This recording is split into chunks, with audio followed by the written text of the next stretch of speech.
got this crazy drug habit, man. I need to get rid of it. You want me to take you to the hospital or something? How about you come up with some good ideas? Well, what about the cabin in the woods? The rape shack? Yeah, that seems like a pretty good place to kick a habit.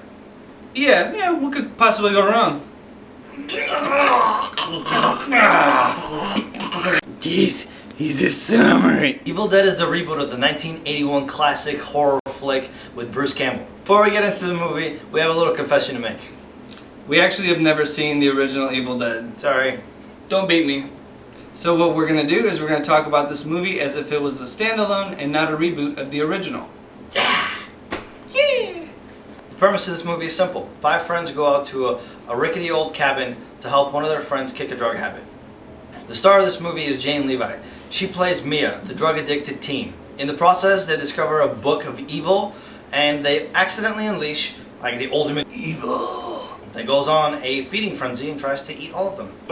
These are the pros. Hey, Rumen, what's the most annoying thing about a movie? Oh my god, when a movie just drags and drags and you're like, come on, get to the point! You're right, and the best part about this movie is that from the moment you take your seat until the movie's over, you're immersed in the story and the action and the suspense. Now, one of the great things about this movie is that it can make a horror film without having to go into the cookie cutter formula for making one. What we're talking about is the age-old formula of the jock, the nerd, the virgin, and the slut. You could potentially say that David, the brother, was the jock, and then you had the guy that kind of looked like Nickelback, Jesus, and Jared Leto put together, who was supposed to be the nerd. And then they had 3 women, one of them which was the main character, and 2 that were utterly useless. I don't know which one of them was the virgin or the slut. The editing for this movie was pretty much perfect. We had all sorts of different and unique camera angles that foreshadowed events. It just added to the suspense. It was just absolutely phenomenal. I really liked it. Da-dum.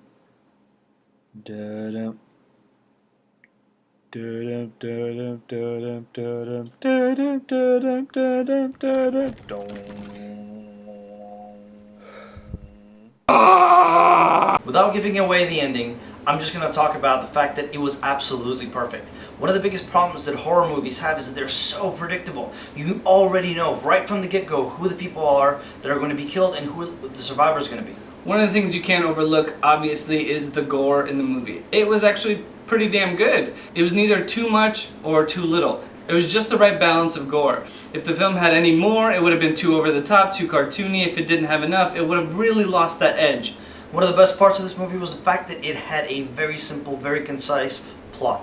Let me show you what I'm talking about. Rumen, why were they at the old cabin? They were trying to kick her drug habit. Why that cabin in particular? Because it was her cabin that she grew up in. Why all the friends? Because they were all childhood friends. And they needed support. That's pretty much it. See what I mean? Simple and to the point. Remember, complex does not always mean good. Yeah, somebody tell that to the G.I. Joe director. Ooh, too soon? A personal favorite of mine was the main character Mia, played by Jane Levy. You know why I think she was such a badass? Why? She freaked me out. Honest to goodness, she freaked me out throughout the entire movie. Yeah, what Jane Levy was tasked with was to actually play 2 characters, not just one. One was Mia, the drug-addicted girl trying to get rid of her habit, and the second one was the possessed Mia, which is extremely difficult to do, to pull off both of them, but she was super, yeah, kind of like that. She was super creepy, and what the fuck is happening right now? She did a really good job with both performances. They were both very believable, and she really scared the crap out of you at some points. These are the cons. Let's talk about some of the really shitty things about this movie.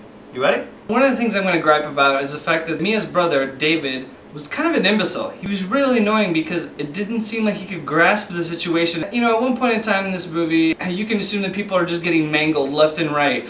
And he's sitting there like, oh my god, baby, are you okay? You've got like nails in your head and your arms are missing.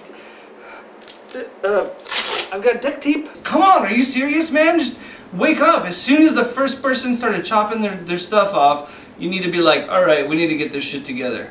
One of the other actors that played the role of an imbecile was the blonde chick. She had some moments where she did a couple cool things, but for the most part, she was just worthless.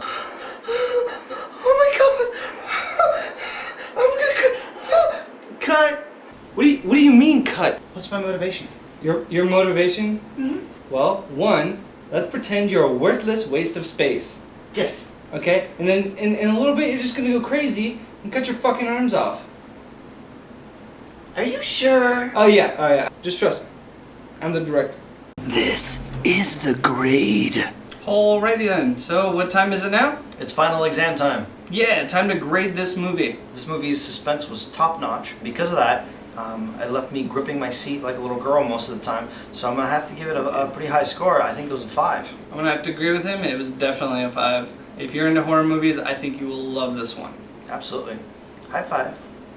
That was without looking at each other. What's up? Just saying. Thanks for joining us on another episode of Waiting in Line. My name's Lubo. This is my brother Rumen, aka Prue from the Daily Struggle. Join us next time as we are going to go watch 42, the Jackie Robinson story.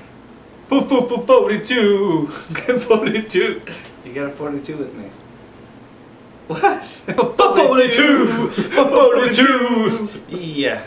That is. Subscribe to my shit. Subscribe to my shit.